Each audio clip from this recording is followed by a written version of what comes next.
You're listening to The Big Conversation. Brought to you by the Cheshire and Merseyside Resilience Hub. Joined by special guest, Dan Summers, from MANUP. On this week's episode, we're joined by Dan from MANUP, who's come to talk to us about why men should be reaching out. Hi Dan, how are you?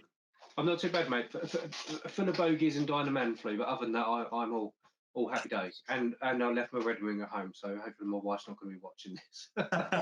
Well, if she is, you've just dropped yourself in it. No, exactly. Well, yeah, no, fair enough. Yeah. So, tell us about you. Tell us about your story. What is MANUP? Okay. In a nutshell, MANUP is a registered charity. It's been registered for the first year. We've just done a load of paperwork, which I didn't have a clue what to do. And in a nutshell, it's a men's mental health awareness charity. We don't claim to fix stuff. We don't claim to fix stuff. We're a signposting charity.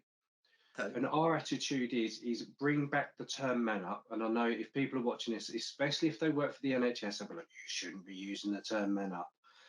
But we use the term man up, uppercase, one word with a question mark for a reason. Because in this day and age, 2023, there's no real definition of what a bloke is. Yeah.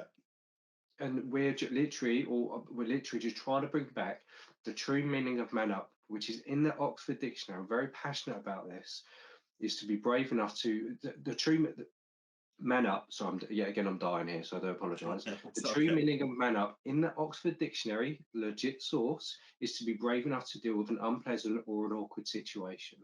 So we're trying to bring that back. And one of our mottos is basically just speak to the people around you. Yeah. Try and deal with stuff when it's just mental health, when you're just having a bit of a bad day, when something's just a bit crap. So yeah. No, that's fine. Honestly, this whole thing, this conversation is all about being real. Let's get rid of the jargon. Let's get rid of any attachments that come with it. So, and it's the languages and stuff that we use. So I came across MANUP a while back. I was just looking around for stuff online and just like men's health support, that sort of stuff, because I'm really creative and I've got lots of different ideas, and it's how do you reach men in different organisations or different parts of the world about talking about their mental health. And one of the big things that we have is we struggle with is language, just as people, because language creates its own barrier. I have to agree with that. Like, I'm high functioning BPD, diagnosed as well. I'm high functioning BPD, but I'm also a high functioning depressive as well. The BPD, for me, myself, I laugh about it and I joke about it because that's how I deal with it. So 99% of the time, unless you knew me, you probably wouldn't know. That's the dangerous thing about high function. I'm not going to preach to the people who are more qualified than me. The thing what I really hate is the depression stuff. That's the one what absolutely batters me. Yeah. But I think when it comes down to mental health, we've just got to be so careful. We've got so PC. We never want to. I don't know how to say this. Like, we don't purposely want to offend somebody, but we don't mind upsetting somebody if that means saving somebody's life. Yeah. And I think with blokes, just personally, I raced motorbikes. I could be seen as alpha, masculine, and all this kind of stuff. And we're in that world now, aren't we? Where there's something. If you're seen as being masculine, you're toxic. Yeah. No, if you're a toxic, all of that, I don't want to go on Andrew Tate. No, I get you. I understand what you're saying, but it all comes down to language, and and that's the thing. Yeah. In today's day and age, for example, we talk about, say, MANUP and looking at, say, your mission statement or just the quote from the Oxford Dictionary. And it's about language that we use to project stuff. So what is it that we're trying to do? What's the aim? What's the objective? And it's kind of like a project, isn't it? You've got to always work backwards. And you know the answer, but trying to get to that answer. But that's the reaching out aspect. It's the engaging with people. It's having the conversations with people just to say, listen, I know it's a bit crap today, but do you know what? It's going to be all right. You're going to be fine. And it's how you start to communicate that with people, really. Yeah, no, I think that's why MANUP works. Do you know what? MANUP just turned into like a big, massive therapy session for me, if I'm honest with you. And I think that's why it works, because I just kind of up to a point. Now it's got too big. But I just talk about the things where I think I failed myself, but also bits of the NHS I failed me, the doctors failed me, and even more importantly, the people around me. Yeah. What failed me, and like I was saying earlier on, is there is a massive difference between mental health and mental illness. Yes. One can massively escalate the other. So we're just like, do you know what? In a straight relationship, you know what? I've gotten a bit of stick actually, but funny enough, by a doctor. I said in this video, I was like, especially in a straight relationship, the minute a bloke starts acting a bit strange, having a bit of mental wobble, he's different than the partner. No, it's always women, if I'm honest with you. The woman will be like, what's wrong with you? And then when she starts asking that, she'll think it's her. Yeah. And when she thinks it's her, she'll speak to her friends. Or even worse, she'll speak to her mum. Yeah. And then you've got a relationship problem. So we're just like, well, kind of, it's easy said than done. I don't want to sound arrogant, do you know what I mean? But it's just speak to the people around you when it's just small, even if it feels really big. Yeah. Once you get it off your chest, actually, it's quite small. Yeah, it's like that. Just saying about say failures. I mean, nothing's perfect. Don't get me wrong. As much as we love the NHS, and as much as I love working for the NHS and to help people, that's why we all do this job. I think there are systematic failures within different parts of the NHS. The NHS is massive, it's an umbrella. But I think what you've done is you've taken the negatives from your experience and made it into a positive for everybody else. So it's kind of that first-hand lived experience of what you've got there, helping shape and change services for the future. No, exactly. And do you know what? After I speak to doctors in NHS pretty much all the time, but I'll tell you something actually, is I have to take amitriptyline for my anxiety. That's the one thing where I've had to just decide, work out. My doctor was right that actually it helps with my sleeping. It just controls my anxiety. Where I'm at the point where I've just had to accept I'm probably going to be on that amitriptyline for the rest of my life or some sort of variation, and I've had to learn to live with it. It's my anxiety and depression. That's the bit what I hate about. So I can sit there moaning about it, or I can learn to live with it. But funny enough, where I'm going with this one is, so I went on a tangent. I do apologise. There's the BPD creeping through. But there was about a year ago, 6 months ago, I went to my doctor's. I'm going to be totally honest with you because I get insomnia. I didn't want to take the amitriptyline, so I thought, well, if I go there, I can try and blag some sleeping tablets. Yeah. I can't be the only one, so don't judge me on that. There's no judgment-free zone, but judgment-free No, zone. no, it's fair enough. But the funny thing is, this is like God's honest truth. They sat down and they were like, I don't think you're refusing the amitriptyline. You're refusing to do a load of stuff. And I was arrogant. Yeah. I'm not going to give you sleeping tablets, but what I recommend you do is you either speak to somebody, and there's me going, oh, fuck's sake, just dumping me off and all this kind of stuff. But then this doctor went, have you heard of a charity called MANUP? Yeah. And I remember looking at her, and I didn't say anything because at one point I was like, Is he testing me? Is he? Yeah, is no, he? exactly. I think where I'm going that with that, and I am seeing some changes with the NHS. It's not just a dumping ground. That's just how I felt. Yeah. Do you know what I mean? But actually, that doctor did try. Yeah.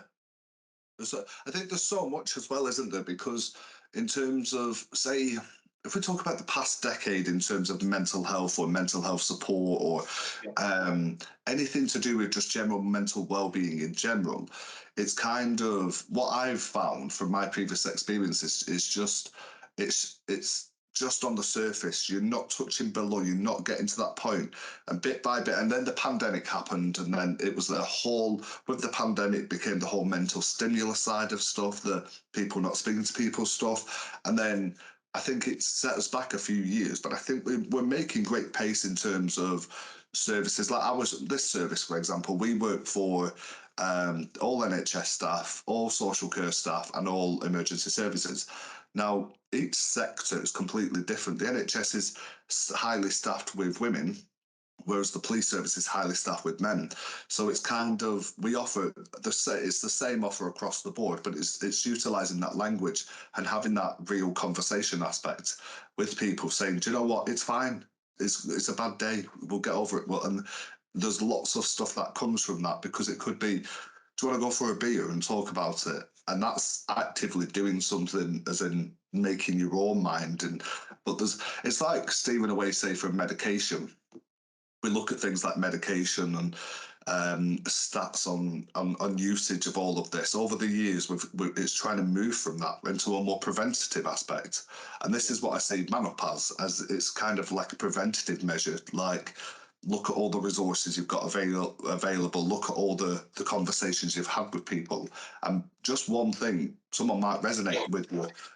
Someone might resonate with you a little bit and go, actually, that's me, and then Yeah, start to yeah, open up a bit more. yeah. No, exactly. We've had that so many times, and I find it really bizarre. Like, obviously, Menup's turned into just this this well-known big charity. Like, we had a whole school dedicate a week to mental health in aid of Yeah, Manup, and to me, it's just nice. And everyone's like, "Do you realise what you've helped people do?" yeah, But with me, I'm just like, I'm just a bloke in this horrible little freezing cold office. Just obviously, it's not just me. There is a team behind me because of trustees and all this kind of stuff. But yeah. But this it is just blows my mind. But I think it works because people can relate to it, and then they start to either question themselves or question, more importantly, and I've seen this more, how they treat other people. yeah, And I'm starting to see that, personally, I'm starting to see that in yeah. quite a large scale now. It's like there's the support offers that's available. There's when you talk about you're seeing things like this. So there's the stuff to do with say rugby league. There's the whole rugby league curs. You've got ex rugby players coming out talking about mental health stuff, doing seminars, doing talks, and this is where say like Man Up yourselves, rugby league curs, and all the different pockets of support all come together. It's that, like I said, it's that negative thing that you felt from when you had it, and now look at it as to where it is. It's a national charity, which is you've changed that negative connotation along the way. Like you said, that school who dedicated a whole week to Man Up around mental health. It's that small impact, that one thing that you do today could have a massive impact on somebody else's life. I'll give you an example of that. A few years ago, I used to be my student union president way back when. I would say I'd heard them, but I didn't. Um, but it was I don't know. I don't know this person. I've never met them in my entire life. But I somehow helped them, and I've got a Christmas card, and I've still got it downstairs 10 years later, and I read it every Christmas. And it was this guy who was on a fire course, and he says, "Thanks so much for all your help and support." I can't remember this guy, and that's not a negative way to view it, but I can't Yeah, remember what I did, what I said, but I've impacted his life for him to send me a Christmas card years later. And I still got this Christmas card now, and I read it, and I think I've had an impact on somebody's life there. yeah, And that's exactly what you're doing with Man Up and all the guys behind, with all the trustees, the missions, the communications, the conversations, and the way you actively are getting out there. yeah, yeah. It's extremely humbling. Yeah. It really is, and yeah, it's good. And I think now it's got bigger as well. Like, we don't really get that much negativity about using the term "men up." Do you know, honestly, on cards on the table, I wouldn't even bother if you get negativity, because all Oh, press is we good take it press. now. Yeah. Yeah, Do you know what? Funny. Do you know what? It's the ones who have just done a mental health first aid course. yeah, Is literally to be honest, it's grown so big now that people just they're not quite there. But it's the ones who have just done like a little £50 course. I'm not undermining it. I'm a massive promoter of having. I'm more of a promoter of getting people to do mental health awareness courses rather than a first aider personally. I think we're in that weird area that someone's a mental health first aider has suddenly become a doctor. but it's that language again used, isn't it? Is like, what is a mental health first aid course? What does it entail? What's the outcome of it? And I Yeah. think, like the likes of yourself. So where do you see yourself going, or not yourself? Where do you see Man Up going in 3 to 5 years? Then do you want Oh, to? cool. Well, do you know what? It's just Manup's been a charity for a year, but technically it's been running for free. Okay, The only reason Manup exists is because when Keith Flynn died, I knew Keith. Well, I'm not claiming to be best mates, whatever else, but we went to illegal raves together, and yeah, Keith Flynn on Prodigy. yeah, And I remember sitting there in my office when I read about it. And I got a text message from a friend. I was like, "Oh, Keith's dead," and I started googling it. I was like, "Yeah, he took his own life." And then the person I was in my office with what was it? I remember saying, "Oh no, not another one." I said, "What do you mean not another one?" I was like, Yeah. "Well, I reckon." I started counting. I reckon this was 4 years ago, 3, 4 years ago, and I was just like, I know about 20 blokes who have killed themselves, who have taken Yeah. their lives, and they were like, "Dan, that's not normal." The trouble is, because I'm from the care system, Yeah. Me too. because I was into illegal raves and drugs were involved and all of this kind of stuff. I just put it down to that. That's just normal life. And that's what it is. Yeah. So, Yeah. so and they were just like, Dan, no, that's not. And then I started looking at, and then because I do marketing for a living, I'm not going to sell anything, but it's Yeah. just I started looking at stats about suicide rates, Yeah. and there was one bit where the government were claiming that they were not the NHS, they were, the way I read it, Yeah. they were reducing suicide rates, but death by drink and drugs over a long period of time was going up. Yeah. And I'm like, well, blokes just are suffering slowly over a long, long time, but they're not willing to do that instant maneuver. I was going to Yeah. say, thankfully, I don't know how to get in or out of that, but do you get what I mean? So Absolutely. that's Yeah. so that's why I decided, because I run a drone business as well. It's just back then part of my drone license is I couldn't fly in over any more than 1,000 people. So I thought, well, what I'll do is I'll call it MANUP. I'll try and get 1,000 men in a field, in a school field, and I knew I wouldn't get 1,000, but I wanted 500. Yeah. We only got about two. Someone says 250. I don't think it was. I think it was 200. But I Yeah. picked up my phone after it all, massively disappointed. And I picked up my phone and ring, ring, ring, ring, text message, text message. I don't know if you've been to Ipswich. There's a famous bridge called the Orwell Bridge, Yeah. and I could see it through there. And I was speaking to someone. I was like, "Oh, the Orwell Bridge is closed." You can probably guess the rest, but what? Bear in mind, I can see the bridge in the distance, 2 miles, maybe 5. I can see the Yeah. blue lights on top. I don't know the outcome of that, but there was a man on the bridge. Well, Yeah. he, Yeah. he, he was about to jump. I believe it. I don't want to comment on that. I don't know what happened, and I'm just like, okay, I'll do another one. I'll do another one next year. Yeah. And then I was doing it in a bigger, better venue, a bigger and better venue in town. Blah blah blah blah blah, and a lot more support. COVID happened. Yeah. And then I got really pissed off with moving the events and with the events, and Boris just being a knob. I know I can't do politics as a charity, so I'll be quiet on that one. But it's just he could have done better. But anyway, it's I just think. I was just like, I let's do think. Greek videos. I I just think this started is doing it Greek. though. Like I would just because I can see him in your background as well, and it's like from where you said like nothing you start from the beginning will be perfect because you're always going to have to hurdles. You're going to have all of this, but look at from the start of where you did say the 200 in the field, and then the next year, and Yeah. obviously COVID happened, so you moved everything online. But look at where you are now, though. Look at where MANUP is, Oh and yeah, no, exactly. It's so humbling. But the only reason we put it into a charity is because this was like a year or 18 months ago when COVID was really bad. I think it was in the lockdowns. yeah, Is I started getting messages, or that back then Man Up was just a name of a sideline of my business. yeah. And then I was like getting messages, and is this just NHS watching this? Oh, everybody watches Oh this. right, okay. Do you know what I'm just going to say how it is? I started getting messages.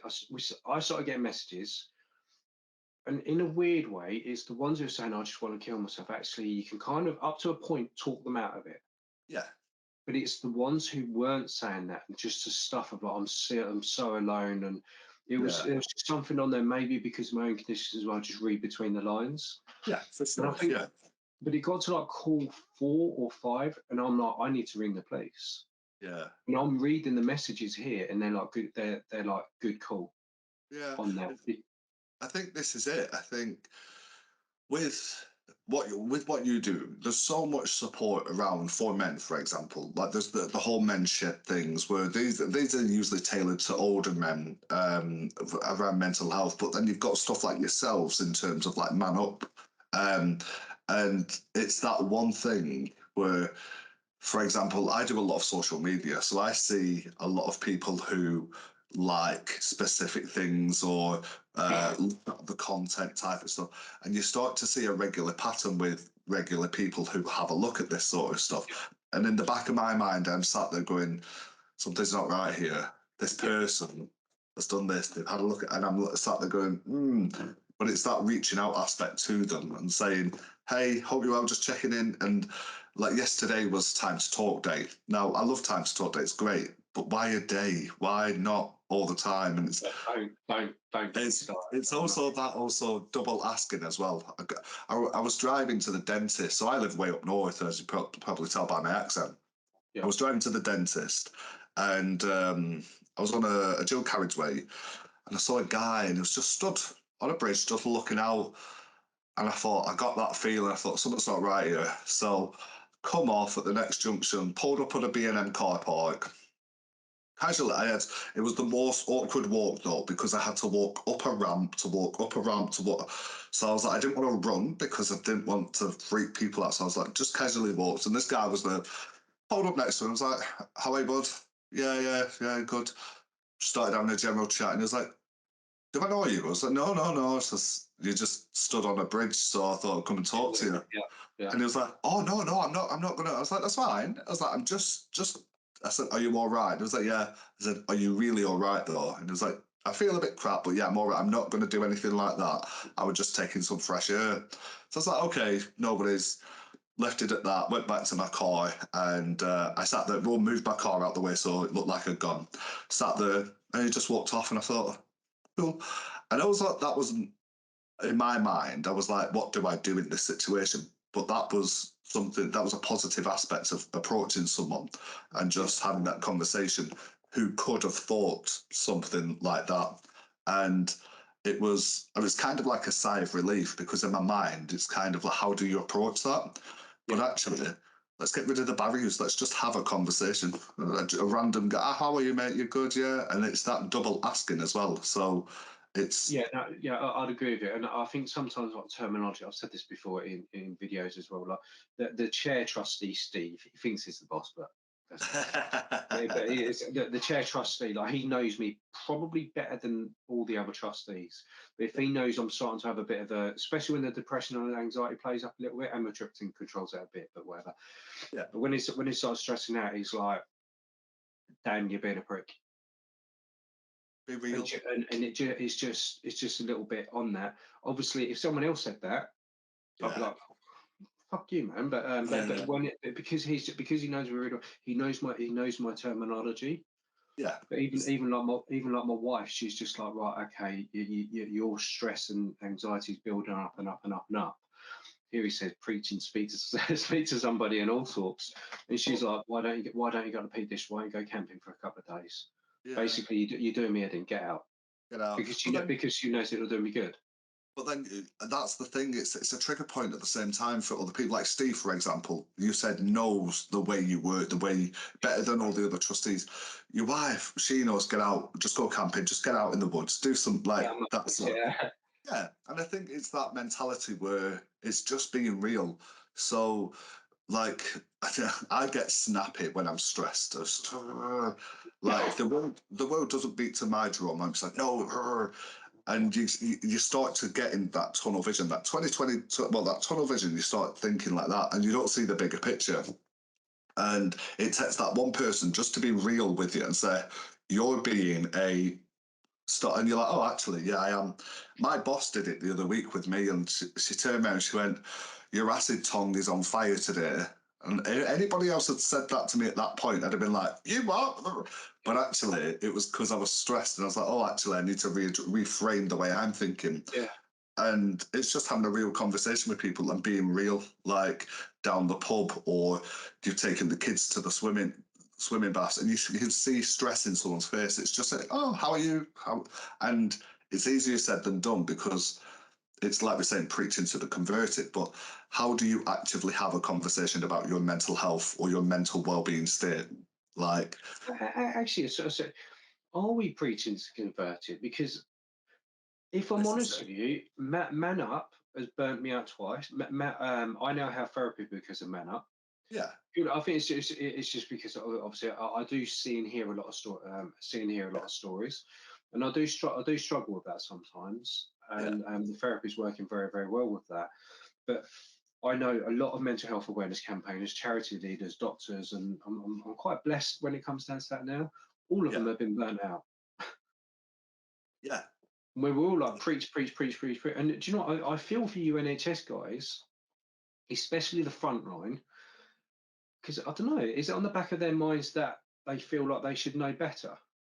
Well, I'll give you an example, right? So, as a hub, there's 41 of these hubs in the country, up and down the country, and we all have similar remits. But what happens to us? Where does the strongest, and I'm saying that in inverted commas, where does the strongest go when they need help? Because we hear these stories, we see these stories, like, and it builds up a visual picture.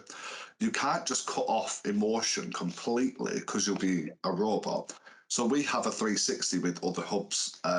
We'll sign up, do this, and we provide, say, EMD or CBT. We provide all the sort of psychological interventions you can imagine, but yet we still do it because it clears our mind. Because again, we're getting that vision where it's kind of like it's just that, and you need to see the bigger picture. So, like, it's what you're saying about MANUP, it's burnt you out twice. From where you are, from where you've came from to where you are, there's a whole load of work that could still be done with MANUP that you want to grow in the future for it, for example. But you know that mindset as where you are now, it's caused you a little bit of hassle, but you're not going to give up on that subject. You're going to keep pressing through. And like you said, the counselling and the therapy helps as well because it takes that edge off you, doesn't it? Well, it does. Also, getting back in, I think the thing is, I don't want to COVID timeline this, but it's just like racing motorbikes around the racing tracks and all this kind of stuff. Like, I just missed that so much. Obviously, it was all closed, so that was one of my avenues. What had been completely cut off. Yeah. And then I wasn't doing any wild camping anymore. I wasn't doing stuff because I just soaked myself as I must save the world. Yeah. Yeah. And you get so focused, and even my wife was just like, remember you're married.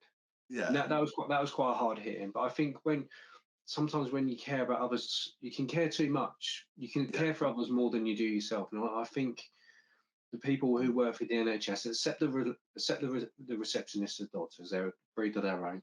But it's just, I think you guys have got it harder because. But we all have it hard. We do, but I don't know, like the doctors and even paramedics I've spoken to, it's just like there's something in them where even with me, where I feel like I should know better because I'm preaching it. Look after yourself, find something what works for you, blah blah blah blah blah. Well, honestly, we're the worst type of people at the same time because we know we should be doing this. It's on a weekend, for example, you need to do this, but actually you're doing the complete opposite, and you're sat there going, it goes against everything that you do but you live and breathe it every day, so you kind of need a bit of a break sometimes. Absolutely, and this is why on the first on New Year's Day actually is I went up the Peak Districts.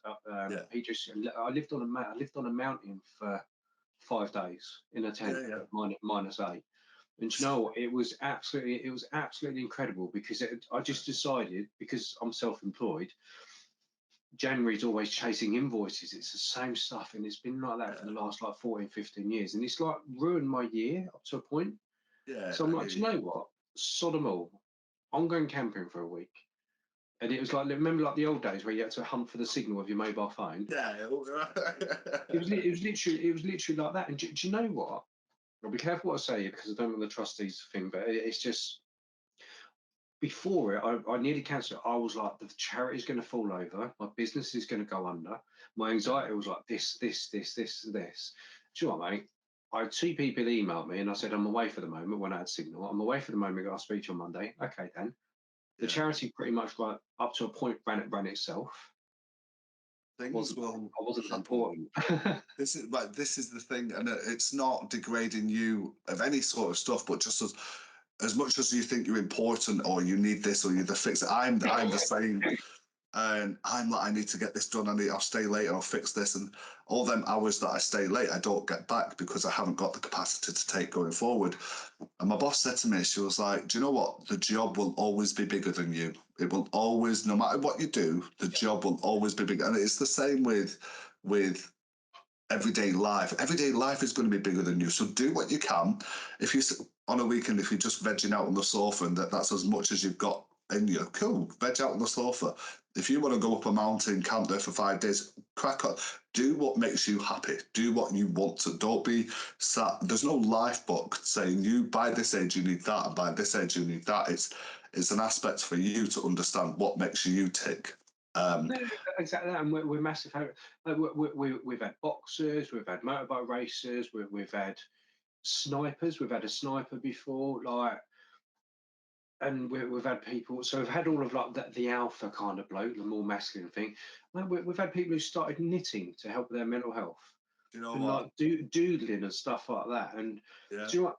If it works for them, it works. it's not right. As long as it doesn't upset other people. Yeah. Do you know what I do for my blow off? I'm kind of like the human form of Aldi. I'll take a big company name, for example, and completely redesign it into an anti-political slogan, if you would. Right. So that's my blowout because it's my anger. I'm like, and actually, then if I took myself out of my role, what I do now, and actually put it into that, I'd get a lot of business, for example, like design. But I sit there and I think it's just for fun. It's just for fun, like so.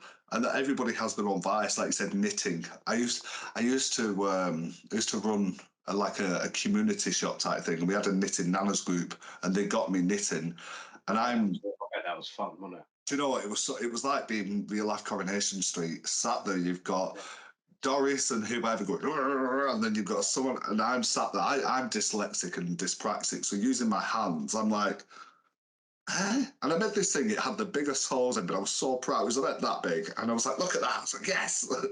So, but I mean, I'm not an advocate for knitting, but if you want to try it, it's good. It gets you in that little zone and gets you out of your own head. No, exactly. And if it helps you switch off, then Yeah.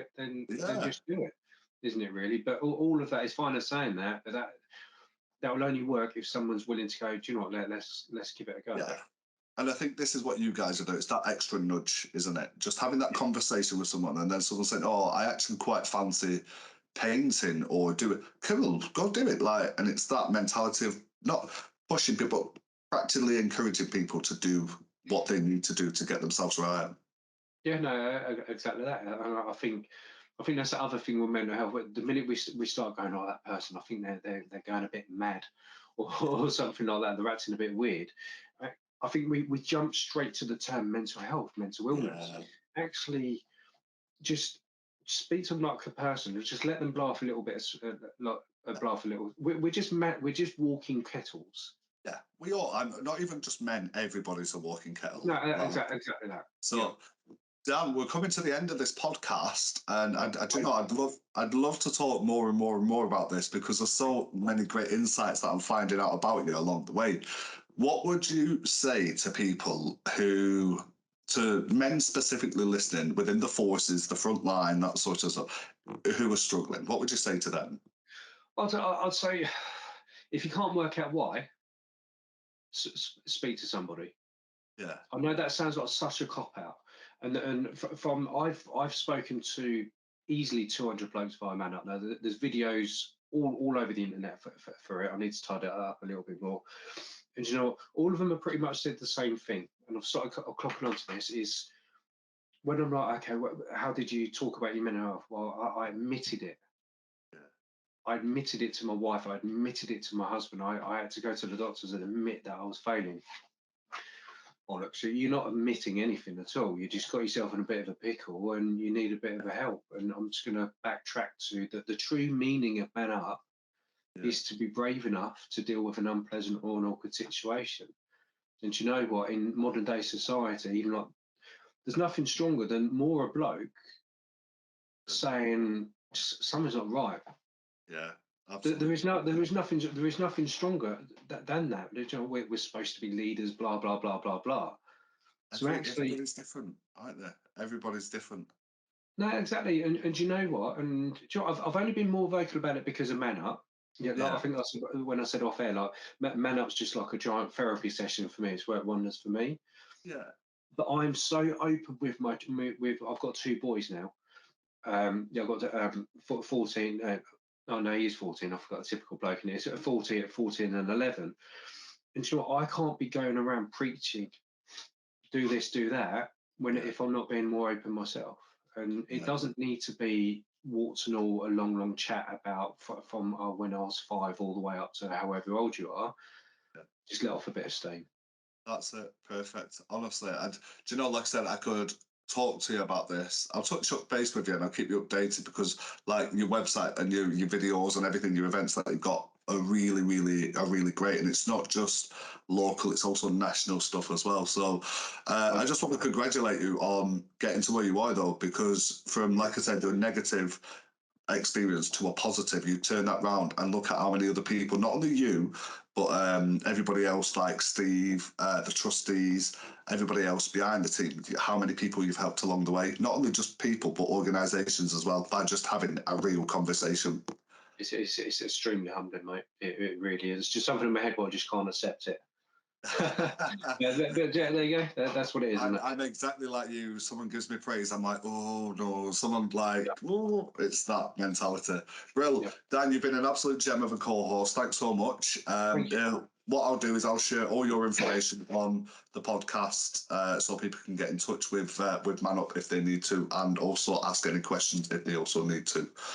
But until next time, thanks everybody for listening. We are still here if you need help, support with your mental health and wellbeing. We provide psychological interventions for staff in the NHS, social care and emergency services across Cheshire and Merseyside. Until next time, thank you very much.